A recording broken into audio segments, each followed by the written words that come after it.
بسم اللہ الرحمن الرحیم۔ حضرت مالک بن دینار رضی اللہ تعالیٰ عنہ فرماتے ہیں کہ میرا ایک پڑوسی تھا، آپ اسے ملنے کے لیے گئے، دیکھا کہ اس کی حالت جو تھی وہ بہت ہی پریشان حالت تھی، یعنی وہ بیمار تھا، اس پہ کبھی غشی پڑتی، کبھی کچھ ہوتا۔ آپ رحمت اللہ تعالیٰ علیہ فرماتے ہیں کہ میں نے اسے دیکھا تھا کہ وہ اکثر رب کائنات کے فرمان نہیں مانتا تھا، یعنی نماز وغیرہ نہیں پڑھتا تھا، وہ فضول کاموں میں اپنی زندگی گزار رہا تھا جیسے برائی ہوتی ہے۔ تو میرے پیارے بھائیوں، حضرت مالک بن دینار کہتے ہیں جب میں اس کے پاس گیا، جب میں نے اس کی وہ حالت دیکھی کہ وہ بے کسی کے عالم میں ہے، اس وقت اسے کبھی غشی پڑ رہی تھی، کبھی کچھ ہو رہا تھا۔ آپ فرماتے ہیں میں نے ان سے کہا کہ میرے بھائی، اب بھی موقع ہے، اپنے گناہوں کی اللہ سے معافی مانگ لے اور صدق کے دل سے توبہ کر لے۔ تو جب آپ نے یہ کہا تو اس بندے نے کہا، ہائے افسوس، کیا موت میرے سر پہ کھڑی ہے۔ اے حضرت مالک بن دینار، آپ مجھے کہہ رہے ہیں توبہ کر لو، لیکن مجھے پتہ ہے اب میں مرنے والا ہوں، میری موت کا وقت بالکل قریب ہے۔ تو پھر بھی اس نے حضرت کے کہنے پہ توبہ کی۔ جب میرے پیارے بھائیوں اس نے توبہ کی، حضرت سیدنا مالک بن دینار رحمۃ اللہ تعالیٰ علیہ کے فرمان کے مطابق، تو اس نے کہا، اے اللہ، میں اپنے گناہوں کی معافی مانگتا ہوں، میں توبہ کرتا ہوں۔ تو میرے پیارے بھائیوں، حضرت مالک بن دینار رحمۃ اللہ تعالیٰ علیہ فرماتے ہیں کہ اچانک اسی وقت میں نے دیکھا اس کے گھر کے ایک کارنر سے، ایک کونے سے کوئی غیبی آواز آئی۔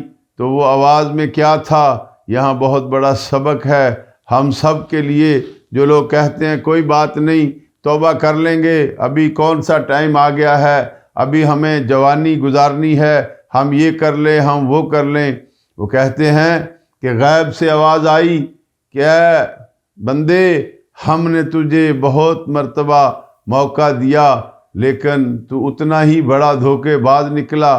یعنی وہ توبہ کرتا ہوگا، پھر توبہ کو توڑ دیتا ہوگا، پھر گناہ کرتا ہوگا۔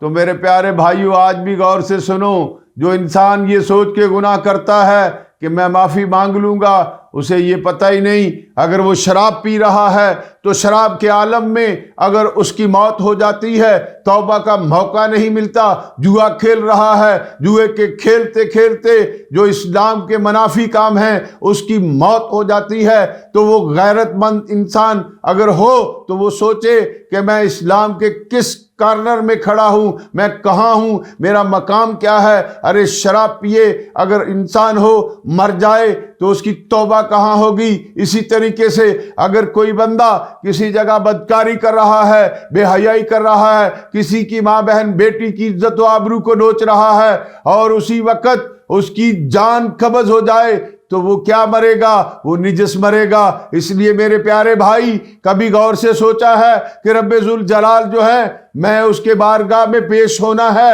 اس لیے کبھی اس بات پہ مت اترا کہ میرے پاس ٹائم ہے، میں یہ گناہ کی لذت لے لوں، بعد میں توبہ کر لوں گا۔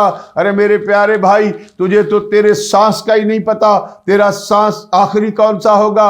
ایک طرف تو چرس، شراب اور گھانجا پی رہا ہے، تجھے کیا پتا اسی نشے کی حالت میں تیری موت ہو جائے۔ جب تیری موت اس برائی کی حالت میں ہوگی تو میرے پیارے بھائی، اپنا کنارہ سوچ کے تیری جگہ کہاں ہوگی۔ آؤ صدق کے دل سے رب ذوالجلال سے توبہ کریں، وہ توبہ کریں کہ اب توبہ کرنے کے بعد زندگی میں گناہ کی طرف لوٹنا، اللہ تعالیٰ سے معافی مانگو اور عہد کریں کہ یا رب کریمہ، مجھے موت دے دینا لیکن مجھے گناہ کے قریب نہ جانے دینا۔